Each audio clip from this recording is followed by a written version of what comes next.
Norai pildosi. Žiūrovas rašo. Šiuo metu negaliu investuoti į kokybišką blenderį. Turi tik paprastą plaktuvą, bet jis nepajėgus susmulkinti kanapių sėklų. Kokių būtų būdų susmulkinti kanapės? Gal su grūstuvė? Nu ką, pradėkim nuo to, kad žmonės galim suskirstyti į 3 grupės. Nu, šiuo atveju tai yra nevykėliai, lūzeriai ir laimės kūdikiai arba sėkmės kūdikiai. Ir nuo ko priklauso, kuriai mes grupiai pasiekim. Aišku, galima vizualiai pamatyti pagal žmogaus akis, kuris grupiai priklauso. Jis kartais gali būti vienoje grupėje, bet greitai gali pereiti į kitą grupę. A iš tikrųjų, ką mes priklausom nevykėliam, lūzeriam ar laimės kūdikiam, priklauso nuo mūsų vidaus, nuo mūsų minčių. Mes tai, ką mes galvojame.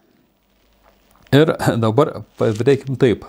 O mūsų mintis labai gerai išduoda klausimai. Kokius mes gyvenime formuojam klausimus. Nu, glupiau lūzeriai, jie išvis jokių klausimų iš ten gyvenime neformuoja ir nedaro. Juos būtų galima sulyginti su, pavyzdžiui, krepšio kamuoliu. Jie kitų rankose skraido ten, kur reikia. Kai kas sakys, ai, bet taigi juos kartais įmeta į krepšį, jiegi pataiko. Pataiko ne jie. Jais pataiko ten, kur reikia tie, kurie meta. Ir jau kamuolys įkrenta į krepšį, kas būna nugalėtojas? Kamuolys ar tas, kas metė? Greičiausiai tas, kas metė. Tai vat, nevykėliai yra tie, kurie iš ten gyvenime kaip kamuoliukai, kuriuos mūta, kuriuos paspiria, ten jie įrieda arba skrenda.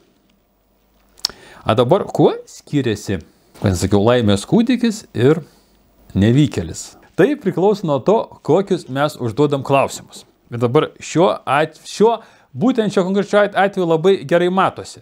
Žiūrėkit, yra klausimas, kokiu būdu susmulkinti kanapės. Bet akylas žiūrovas pastebėjo pirmą sakinį. Šiuo metu negaliu investuoti į kokybišką blenderį. Dabar 2 variantai.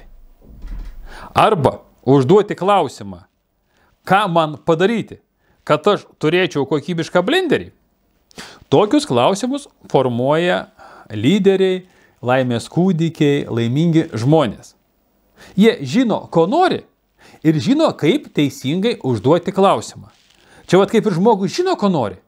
Jis nori blenderio, bet į savo viduj neleidžia turėti to blenderio. Aš negaliu. O tai rašo, negaliu investuoti kokybišką blenderį. Tai vėlgi, kartą pasikartosiu. Sėkmingi žmonės klaus, ką man padaryti, kad galėčiau.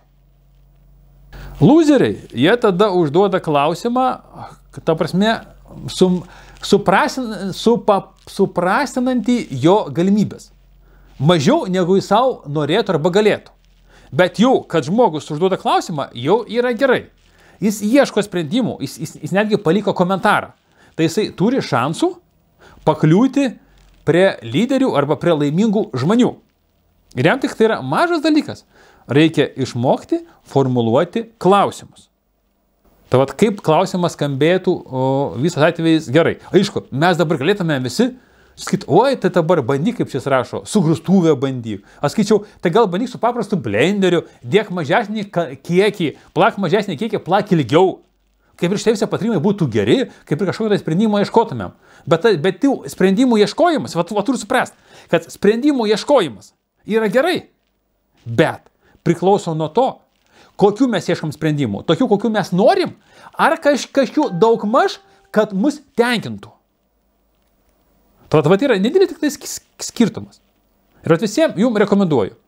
Ieškokit, kelkit klausimus, ieškokit sprendimus, kurie tiesiogiai veda prie jūsų norų.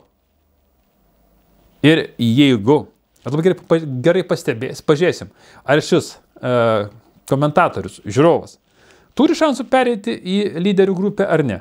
Pažiūrėsim jo reakciją po šituo video ir pažiūrėsim, kokį jūs suformulavo klausimą toliau. A gal iš vis nesuformulavo klausimų? Taip pat, mėlyje, rašom komentaruose, kokius ir kaip jūs formuojat klausimus, užduotis savo gyvenime, savo aplinkiniam žmonėm arba tiem, kas gali jum padėti, arba neformuojat nieko. Galėtumėte parašyti, aš kamaliukas, aš nieko neformuoju, man ir taip gerai.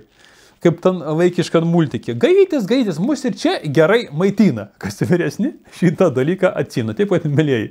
Arba jums gerai maitina, arba jūs maitinat save ir dar aplink savo nuostabią aplinką. Spręsti tik tai jums.